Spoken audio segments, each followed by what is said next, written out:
श्री श्री राधा श्याम सुंदर की जय, श्रील प्रभुपाद की जय।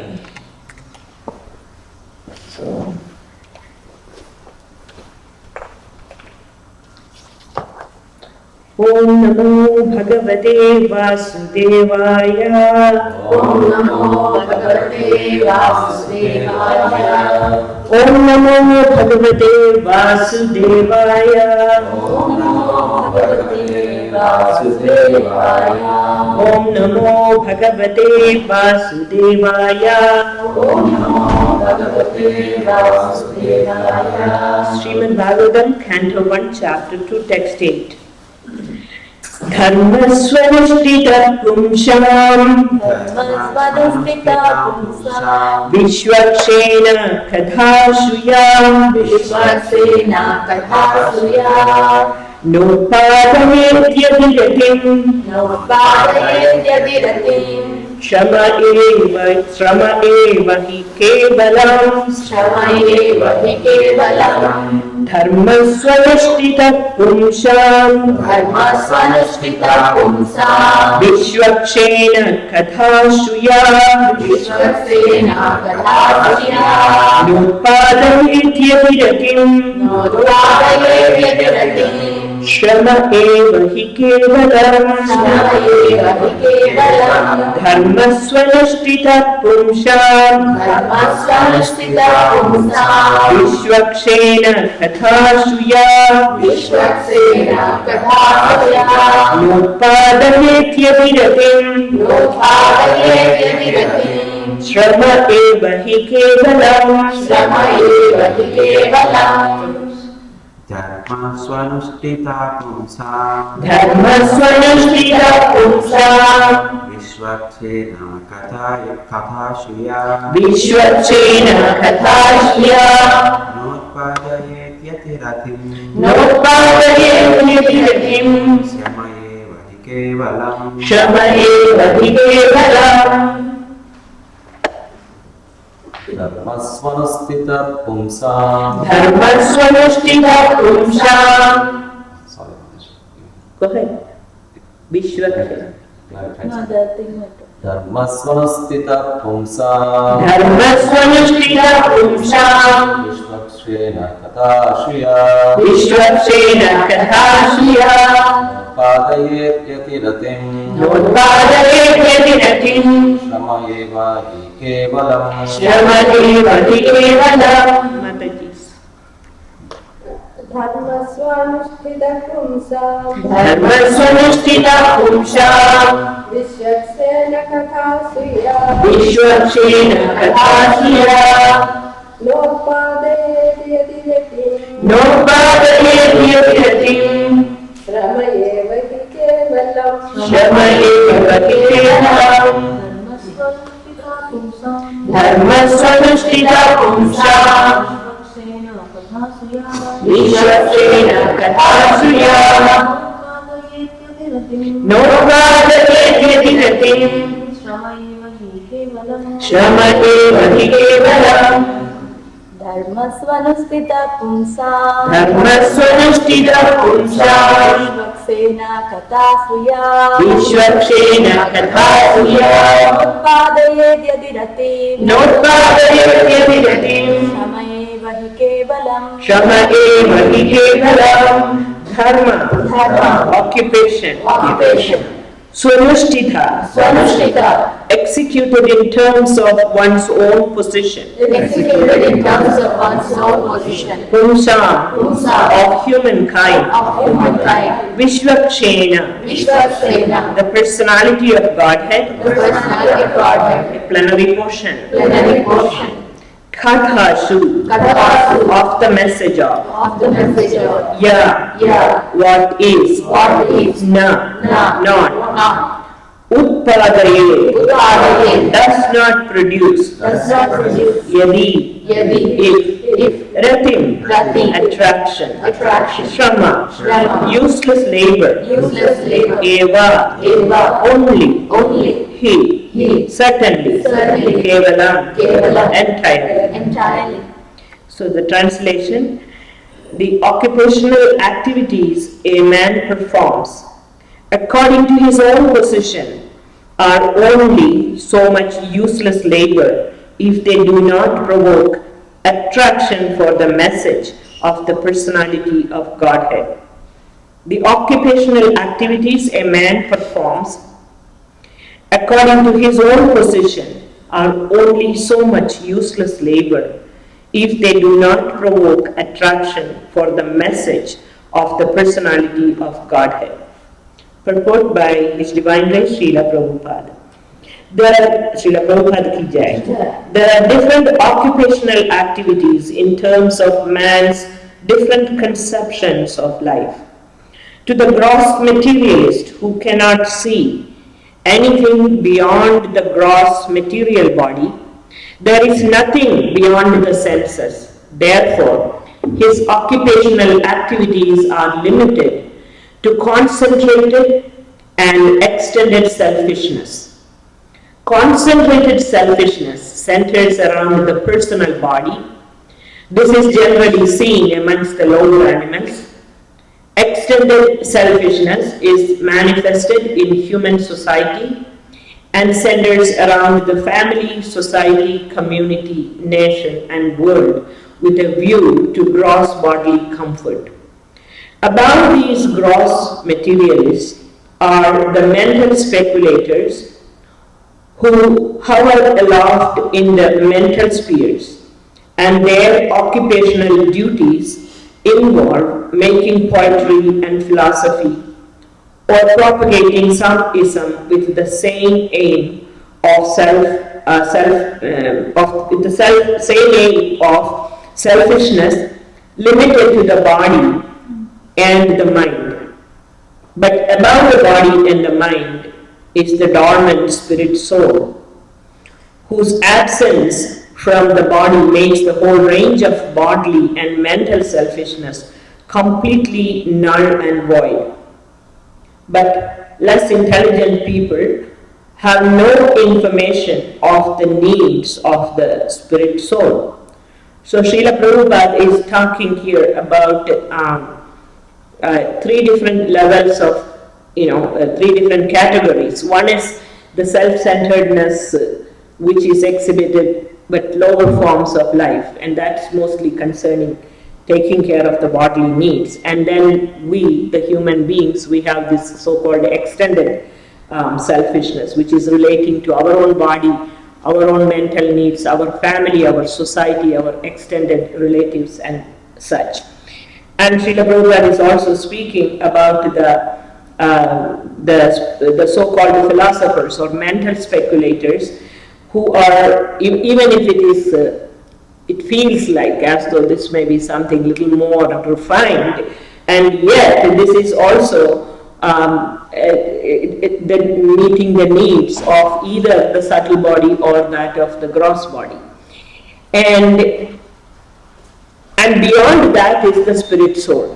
So actually in the next chapter of Srimad Bhagavatam, the third chapter, the description of the universal form is there. There is extensive discussions on these different coverings of the body. For the spirit soul, ordinary living entities, we have this subtle body and the gross body. And then beyond that is the real thing, that is the spirit soul. And this is true of the universe and the universal form of the Lord also. So the universe is the gross expression of the Lord, and then there is the universal form, which is the subtle expression, and then beyond that is the Supreme Lord.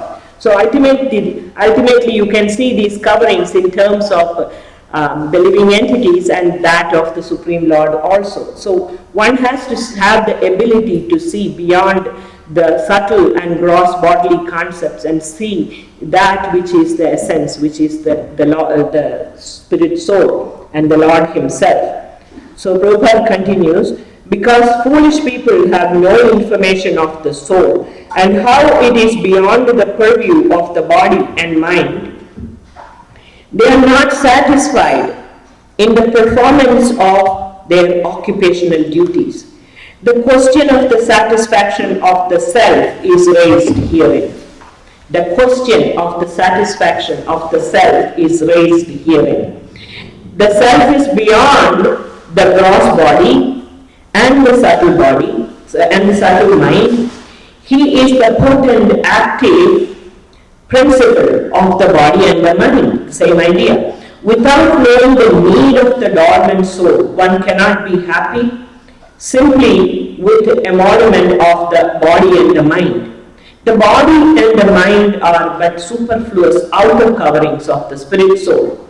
The spirit soul's needs must be fulfilled. Simply by cleansing the cage of the bird, one does not satisfy the bird.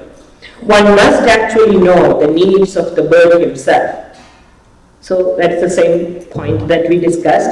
The need of the spirit soul is that he wants to get out of the limited sphere of the material bondage and fulfill his desire for complete freedom. The soul is encased within this limited body. This is a restricting environment in which the soul is living. It needs to soar above and beyond all these things. He wants to get out of the covered walls of the greater universe. Imagine, it wants to break through the coverings of the subtle body, it wants to break through the coverings of the gross body, it wants to break through the coverings of the universal coverings. That's the limit of the spirit soul. And so, he wants to see the free light and the spirit. That complete freedom is achieved when he meets the complete spirit. Amazing. The personality of Godhead. There is a dormant affection for God within everyone. Spiritual existence is manifested through the gross body and mind in the form of perverted affection for gross and subtle matter. So the gross and subtle matter, the affection that we are showing, is ultimately really an expression of the soul. Therefore, we have to engage ourselves in occupational engagements that will evoke our divine consciousness. This is possible only by hearing and chanting the divine activities of the Supreme Lord. And any occupational activity which does not help one to achieve attachment for hearing and chanting the transcendental message of Godhead is said herein to be simply a waste of time. Notpadayet gatirati shrama eva hi kevalam. It is a useless waste of time. Unless the occupational duty is something evokes that divine consciousness. This is because other occupational duties, whatever ism it may be, they may belong to, cannot give liberation to the soul. Even the activities of the salvationists are considered to be useless because of their failure to pick up the fountainhead of all liberties. The gross materialist can practically see that his material gain is limited only to time and space, either in this world or in the other. Even if he goes up to Swargaloka, he will find no permanent abode for his hankering soul. The hankering soul must be satisfied by the perfect scientific process of perfect devotional service. And that perfect scientific process is hearing and chanting of the glories of the Lord. There is no other perfect scientific process. This is it, so simple. So once again the words, Dharma swanashtita pumsham vishwakshena kathasuya nurpadayetya viratim shrama eva hi kevalam. Om Jnanatimirandhasya Jnananjana Shalakaya Chakshurunmilitam Yena Tasmai Shri Gurave Namaha. So the topic of this chapter is divinity and divine service. Once again, just a quick review. Sutta Goswami is beginning to reply the questions raised by the sages. And so he begins by offering obeisances. He points out that Shukadeva Goswami is the spiritual master of all sages. Guru Munina is the word that is used. And because of the great compassion for the fallen conditioned souls, materialistic people, he spoke after he personally assimilated the message of this wonderful literature.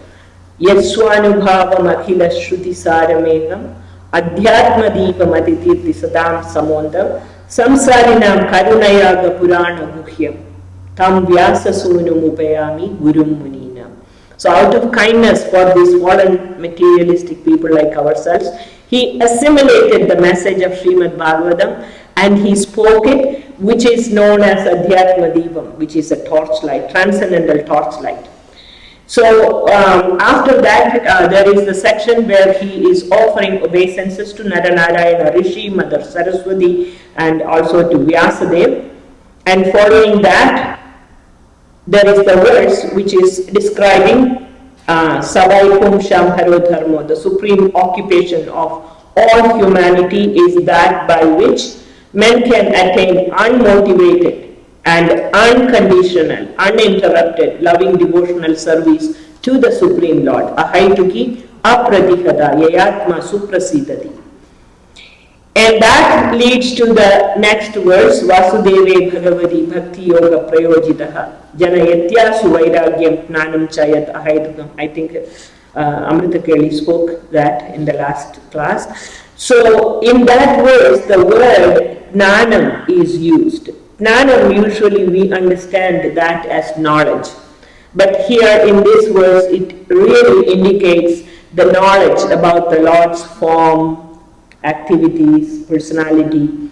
And ahaitukam, it means that such knowledge is devoid of any desire for liberation. Ahaituki. There is not even a trace of any desire for liberation.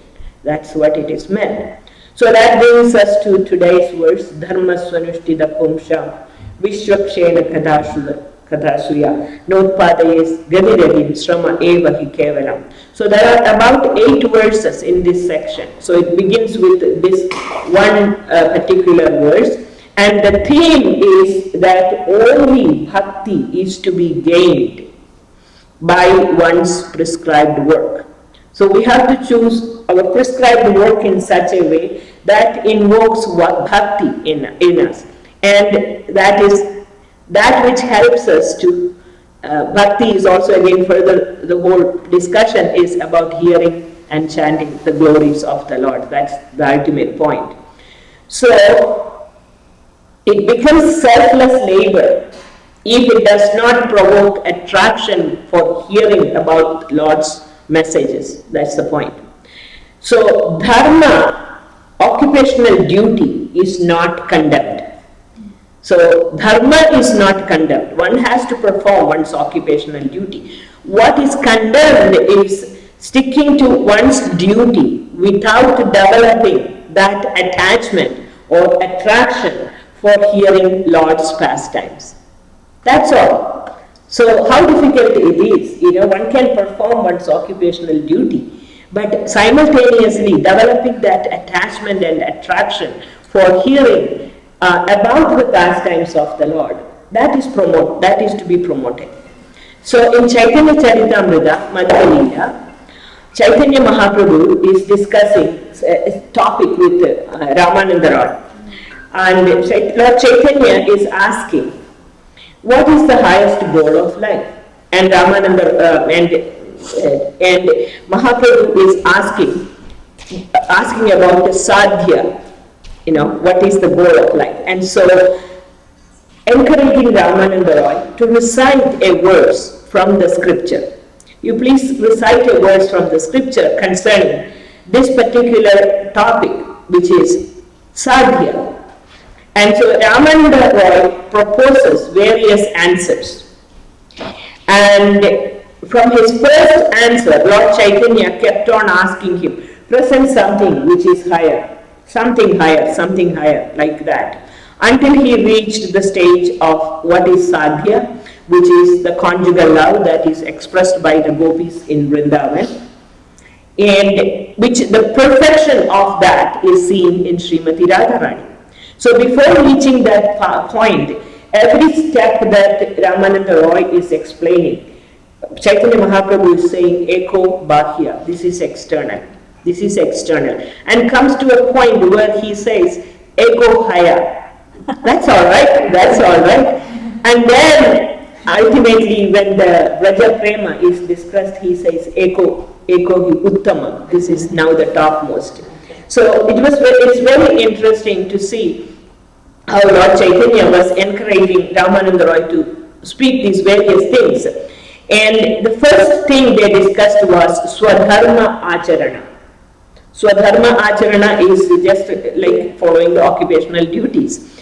And the quote that Ramananda Roy gave was a quote from Vishnu Purana. And the message of the verse is executing prescribed duty as per one's own varna and ashrama. That's the message. And so Chaitanya Mahaprabhu explains, varnashrama, it is not transcendental. Why? Because it refers to the three modes. So when we are acting, the predominant mode is coming through. Oh my goodness, I had such an experience of mode of ignorance and passion during this week. It just broke my head off. Somebody exploded, and so the predominant mode was like so obvious that your eyes pop out. This Varna Ashrama thing, the problem is that because we are operating under the three modes and predominant mode is coming through, so it is not transcendental. So because of that, Chaitanya Mahaprabhu said, Eko Bhakya. This is external, so we explain further. So the next thing Ramananda Roy said was Krishna Karmarpana. So he quoted Bhagavad Gita verse 9.27, Yat Karoshi Yadat Nasi, it's this one. So what is that? It is offering the results of one's activities in Krishna's service. So Mahaprabhu said, of course, if you have to come to that point, you have to recognize Krishna. Definitely you have to. But still, one's activities are not transcendental. It is still on the material platform. You have already recognized Krishna, but you are still acting on material platform because thinking in terms of the material activities. So again, he said it is Eko Bahya. And the third thing Ramananda Roy said was Swadharma Tyaga, giving up one's activities. And so he quoted a verse from Srimad Bhagavatam 11th canto, another one from Bhagavad Gita 18th chapter 66th word, Sarva Dharmam Parityajya Mamekam Sharanam Braja. So Mahaprabhu said, without spiritual knowledge, even if you give up Sarva Dharmam Parityajya, you simply give up your detachment from just Sarva Dharmam Parityajya. Just you are giving up your material condition without proper knowledge. So again, that is another side of material existence. And so Mahaprabhu said this is also external, Eko Bahya. Then Ramananda Roy went to Jnana Mitra Bhakti. Brahmadhuta Prasannatmana Shochati Na Kamshari. So devotional service which is mixed with the empiric knowledge. So bhakti mixed with mental speculation, it is also not pure bhakti, and so again this is external. That brings to another key verse. At this point, Ramananda Roy is talking about Jnana Shunya Bhakti. And so the verse quoted is Lord Brahma's prayer, 10th canto, 14th verse. Nane prayasa verse, Nane prayasa mudapasya, namanta eva. So pure devotional service without any touch of speculative knowledge. Pure devotional service without any touch of speculative knowledge. Remember Srila Prabhupada's purport? Prabhupada was talking about different levels of extended selfishness, in which he said even various isms and things like that, and even if you are on the mental platform, don't do that. That's not of any particular use. So Mahaprabhu said this is the basic principle of perfection. One has to practice from this to make further progress. So that's where Mahaprabhu said Eko Haya. That's all right. That's all right. So this is a turning point here. So and then by the time Ramananda Roy reached the point of discussing Braja Prema, he said it is perfect. Ekavi Uttama. Okay? So they went on to discuss different things like Vaidhi Bhakti, Prema Bhakti, Raga Bhakti, Dasya, Sakhya, Vatsalya, and ultimately, conjugal rasa. Everything step by step Ramananda Roy discussed. So it is discussed, it is understood that each one of these verses, it has different levels. Like one is like copper, another one is like bronze, another one is like silver, one is like gold, another one is like a touchstone. So this Nane Prayasam verse is like a touchstone. And it's interesting that when Vraja Prema is also discussed, that is also like a touchstone verse. So can you imagine, I mean, how amazing that Nane Prayasam verse is. Nane Shunya Bhakti.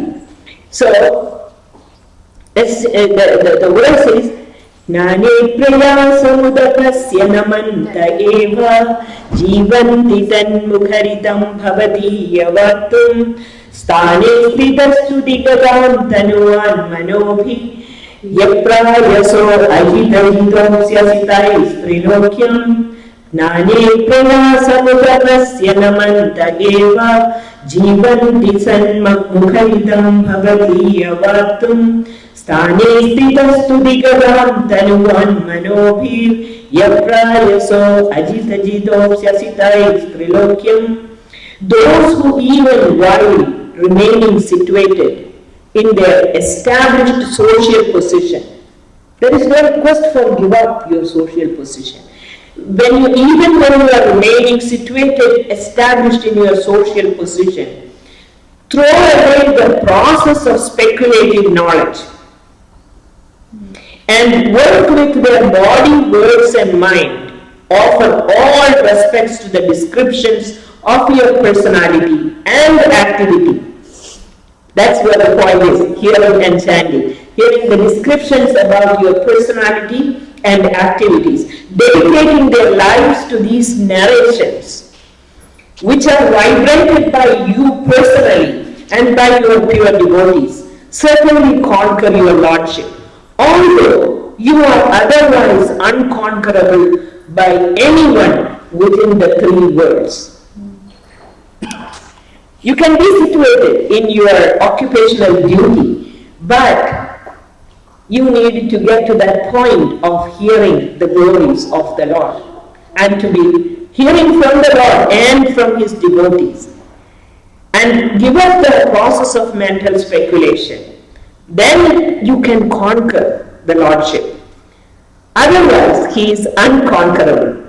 So there Mahaprabhu started accepting Varnashrama, it's perfectly okay, provided accompanied by serving, which is the process of hearing and chanting. Giving speculative tendencies and bowing down in front of the devotees who are speaking Krishna Katha. This is the key point. So, Sthane stitastu digadam tanuvan manobhi, by body, mind and activities. What is the body, mind and activity? Body meaning touch, when you are offering obeisances, touching your head and the hand on the ground. And mind and activities. And mind is engaging your mind in, when you hear Krishna Katha, you naturally develop that happiness within your heart. That's when you know your mind is engaged. It's not like, some torture, somebody is making you sit down there and listen to Krishna Katha. That's not engaging your mind. When your mind is engaged, you know it. You are taken to a different level. So accompanied by this surrendering process by hearing, and then everything is okay. So Mahaprabhu is speaking the same thing. Suta Goswami is speaking the same thing. Lord Brahma is speaking the same thing, right? Now, Udapasya, the word Udapasya, it means completely giving up. One should not even slightly endeavor to understand the Supreme Lord by mental speculation. The problem Prabhupada says is if you do that, Udapasya, unless you completely give up this process of mental speculation, you will get into an impersonal understanding of the Lord. And then the word Jivanti Tanmukharitam Bhavati Yavatum. So a devotee who always hears about Krishna, Jivanti Tanmukharitam Bhavati Yavatum. If you are always hearing, you will go back to Godhead. Srila Prabhupada says that. Even if you cannot do anything, Physically you may be unfit. Physical condition may not permit us. Who knows how long we are able to sit and talk. You may be physically completely weak. And even in that condition, if you just keep on the process of hearing, that is the saving grace. It will take you. So Vishwanath Chakravarti Thakur explains Tanuvan Manodhi Namantaha, about this Namantaha, offering obeisances with body, with mind, with your activities. He explains very beautifully. And I have two other verses. It's like so many verses, like you get so excited about verses. So this verse is Narada Muni speaking to Vyasadeva. It is in the first canto, 5th chapter. Naishkarmyamapyachyuta bhava varjitam. Naishkarmyamapyachyuta bhava varjitam. Nashobhade gnanamalam niranjanam. Kuda punashashvata bhadram ishware. Nacharpitam karma yadapyakaranam. It is so sweet, isn't it? Naishkarmyamapyachyuta bhava varjitam. Achyuta bhava varjitam. Naishkarmyam. Inactivity, without Achyuta bhava. Naishkarmyamapyachyuta bhava varjidam. Nashodhave gnanamalam niranjanam. Kuda punashashvata bhadram ishware. Nacharpitam karma yatapyakaranam. Knowledge and self-realization, even though free from all material affinity. Naishkarmya. Even if you don't have any material affinity, okay, you think that is great, right? I mean, no material affinity, done. No, it does not look well. It does not look well at all. Why? Devoid of the conception of the infallible, Achyuta Bhava, infallible Lord. Devoid of the conception of Lord Achyuta, this giving up Naishkarmyam and all, it's no good. So, what then is the use of fruitive activity? So here we glorify fruitive activity, right? So there is no use for that, which is naturally painful from the very beginning and transient by nature. It is very painful from the beginning and transient by nature. If they are not utilized for the devotional service of the Lord.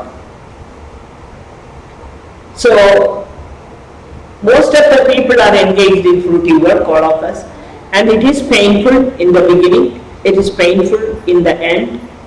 So, when it is engaged only for sense gratification, it becomes an acute source of trouble. And that takes us to another one verse. This is spoken by Lord Krishna to Uddhava in Uddhava Gita, 11th canto. So, Krishna is saying, long life is useless. So we are all thinking like here, lived very long life. What is the use of long life? You can have a short life, and if you can remember Krishna, that is good. If you have a long life and you are wasting it every day, it's useless. Krishna is saying this to Uddhava. Vedic rituals are useless. Sankhya philosophy is useless. All are useless. But bhakti gives everything other, and no other process gives that. And this verse is very short verse. Tavat karmani kurvida nani vidyeta yavata makkadha shravanadhava shraddhaya vannajayate. Sweet and to the point. So sweet and to the point. Tavat karmani kurvida nani vidyeta yavata makkadha shravanadhava shraddhaya vannajayate. Makkadha shravanadhava. Hearing about my glories. Shraddhaya vannajayate. Once he developed taste for hearing, that's all what is needed. The translation is, as long as one is not satiated by fruitive activity and has not awakened his taste for devotional service by Shravanam Kirtanam, one has to act according to the regulative principles of Vedic injunction. Until you have developed the taste for hearing and chanting. And if you have developed the taste for hearing and chanting, all the ritualistic activities and Vedic injunctions and all those things, that is superfluous. So, what is the ultimate point? The point is Mat Katha Shravanadav, as Krishna is telling. Krishna is speaking to Uddhava. So, once you have developed a taste for Krishna Katha, all the external activities are only detail. You don't have to worry about any of those things. It is not significant. So, there is no need to follow the protocols of the social system or any other the so-called activities. The main point is development of rati. The word used is rati, taste for Krishna Katha. And in 8th chapter Bhagavad Gita, Krishna says, Vedeshu yajneshu tapaschu chaiva, right? How Srimad Bhagavatam is connecting with Bhagavad Gita. Vedeshu yajneshu tapaschu chaiva. Dhaneshu yat punya phalam pradishtam. Atyedi tat sarvam idam viditva yogi param sthanam upaiti chadyam. A person who accepts the path of devotional service is not bereft of the results derived from studying the Vedas, performing austere sacrifices, giving charity, or pursuing philosophical and fruitive activities. Simply by performing devotional service, he attains all these. And at the end, he reaches the supreme eternal abode. So how beautiful this whole verse is and how the connecting verses looks like. Prabhupada explains so nicely in the purport about these various isms and different levels of these selfishness that we have. We are no better than the animals and the or birds or anybody who is more concerned about their bodily needs. We have our bodily needs, we have our emotional needs. Also, there are people who cry about their emotional needs so much, right? Mental needs. And it's like there is no end to that. They can take your life out. You start delivering and it will be like you keep delivering and they will suck your life out. And it's like our needs. These are like different levels. The needs of the body, the needs of the mind, the needs of the soul is not met with. So, just like the point that we discussed in the beginning, that the gross and subtle coverings of the living entity as well as that of the Supreme Lord, the ability to see beyond that is the spirit soul and that of the Supreme Personality Himself.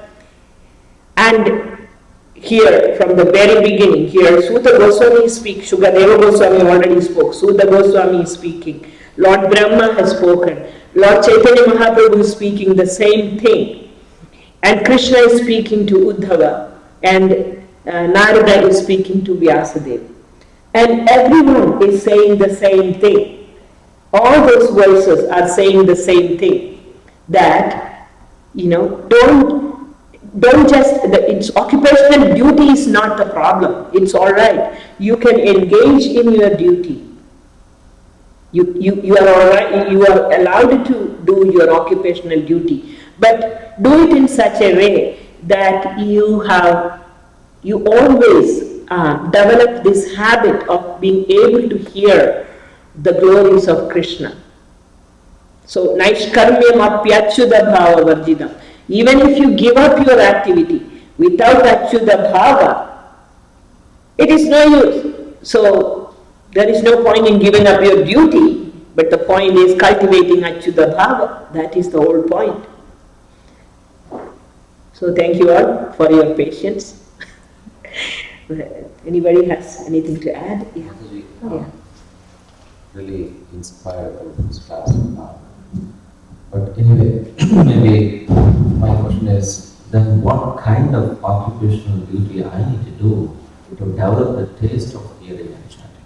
So Prabhupada did say that to choose the occupational duty in such a way that you develop the habit of hearing and chanting. That does not mean you don't have to do your occupational duty. You develop your duty in such a way that you still create an environment where we have the ability to cultivate this desire for hearing and chanting. What facilitates? What facilitates that?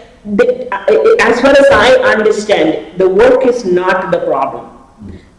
I mean, we have to do some work to take care of the family and the children, and you cannot abandon them. They are dependent on us, and we need to take care of their body, we need to take care of their soul also. Simultaneously, as we are doing our occupational duty, we have to nurture the habit of hearing and chanting. That's my understanding. For that, we don't have to worry too much about, our job itself, but we incorporate in our lifestyle the ability to hear and chant. And for that, if we waited until we are 90 years old, or or when that fine day all my emotional needs and all my other million needs that I have is all met with, and I have become such a pure devotee that now I don't have any emotional problems. I will not bother anybody with any emotional problem. I will not be needing this. My needs are completely, I come to that platform, and then I will start hearing and chanting. That will not work. Cultivate Achyuta Bhava every day. And it is not such a difficult thing also. We can see now every day, 2-3 days a week we are doing chanting.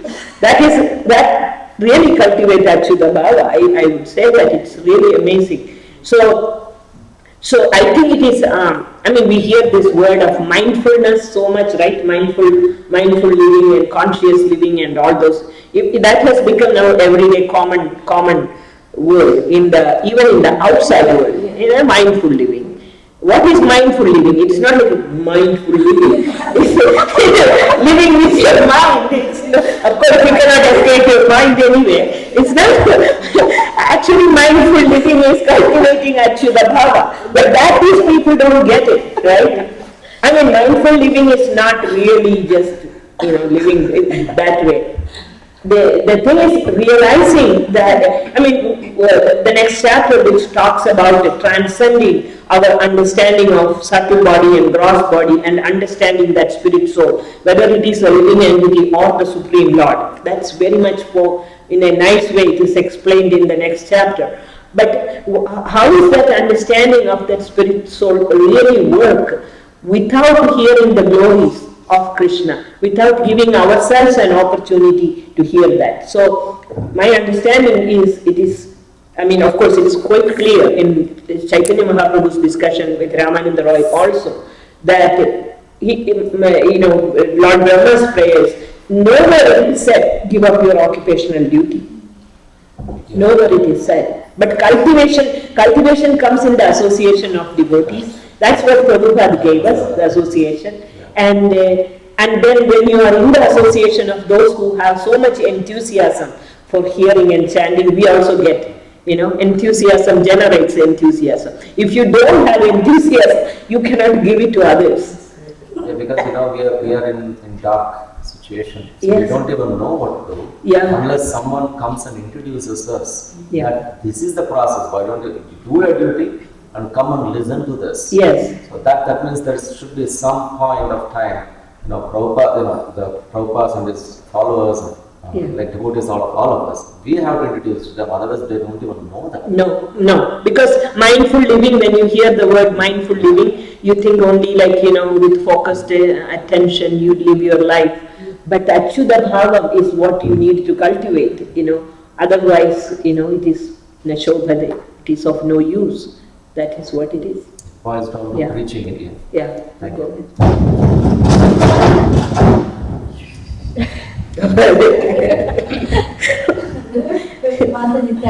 much. I mean, whenever you sit there and speak, I get so enlightened because you said enthusiasm. Yeah, and I mean, it's just that I always, my desire to hang out with you becomes more when I hear about how you read. Actually, you've told how you just sit and just read and you don't know what's happening around you. That's something that I really want to pray for. And I really want to pray for that. And I mean, this purport is wonderful, but apart from sharing from the purport, I just want to ask you, request you, you have been the director for this Cook County thing. Right? Yeah. And I don't think it's a job which demands a lot of things, like personnel management and this and that, everything. Mm-hmm. And I have heard that at your office you had a whole complete Bhagavatam set and At my office I did nothing but I tell you, I had one student. You have mentored so many people, right? I had one single student. And what I used to do was teach Bhagavad Gita. Krishna really gave me an opportunity. That was refining myself. I don't think anybody would have gotten a better job than me. I had my personal private office. I had one student. I did not think I could have used that time for gathering a bunch of people and do a Bhagavad Gita class. No. The whole thing was for a refinement of myself that Krishna gave me that opportunity. I had one student. So during 15 years, I was giving him Bhagavad Gita. And honestly, during that time, I think I educated myself. I don't think I understood fully. But yes, Cook County job was, that was my Cook County job. Yeah. I just wanted to ask you how you managed. Sometimes it's actually nicer and easier for us to understand if we hear how you manage your daily life. It was, yeah. What did you do? Because you're so attracted to this now. Like, you invested in that at that time too. Yeah. So I'm just like a practical. Basically, I did a lot of service for His Holiness Prabhupada Swami Maharaj, my Guru Maharaj. Everything was done from my office. And my job was, I was a lab director, and we had actually I was in charge of safety also. And safety means, like the whole lab safety thing, training and biological as well as chemical safety and all of that I had. Plus in charge of the chemistry lab. And I never worked with my machines. There were enough technicians to do that. But I was like a liaison between external, the send-out labs and the doctors and the hospital. So that part, that required its personal interaction with the people. But whenever I had in between time, it was on the phone. I used to organize all of Maharaj's programs and on the phone only. And it was a long commute at one point, 2 hours, one-way traffic, 2 hours journey. And that was the train journey, train, bus, car and everything. So I will read and I will chant when I was doing all that. Even standing, waiting for bus in the cold or heat, I will be having something to hear because I really liked doing that. And when I was in the lab, I had Krishna gave me this good opportunity, so I could speak this one student. But during weekends, I had my students at the Kishori. I was teaching the students over there, my children's class. That was going on. And when Maharaj came, I did all Maharaj's program, what you are doing now. For many, many years, I did all of that. And so, weekends were pretty busy with organizing all the home programs. I don't think anything much came out of at that time except 1 or 2 families got connected. It took so many years for Maharaj to build strength here in this community, but it was his gallons of blood spent on Chicagoland to make this what it is right now. So, I'm very grateful that Maharaj engaged me in the service at that time because I feel Maharaj said never leave the children behind, and if we did not do that service at that time, looking back in my life, I would have felt, what did I do? Just like anybody else, I also ate and slept and went to work and came back and all that, right? But if I did not have that solid service, I don't know, when I look back at my life, what did I give back? And so I feel I'm very grateful to I always feel extremely grateful to my Guru Maharaj that he engaged me in this service from very early ages. He never waited for any maturity to happen. It was weird to hear. And the sound engineers, it made a lot of difference. And what made a lot of difference with the speaker or the sound engineers. It was crystal clear. The first time ever in this. It was crystal. Thank you very much. Thank you. Wonderful class, inspiring. It's becoming day by day very interesting. The classes are becoming so wonderful. Thank you all very much. And there is one thing going to be that more than 15 attendees, then we will provide prashadam every Saturday and Sunday.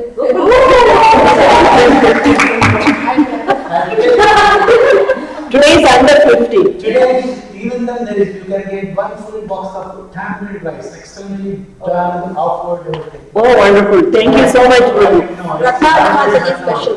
Oh, she's here. She just came. Oh. Just came. Okay. Yeah. So. Thank you so much. Thank you, Guru. Feel free to take, the boxes are there, the spoon is there, the tray, you know, that is there. I think I have time. Yeah, I mean, because I'm forgetting time, because that is the way you are speaking, that is so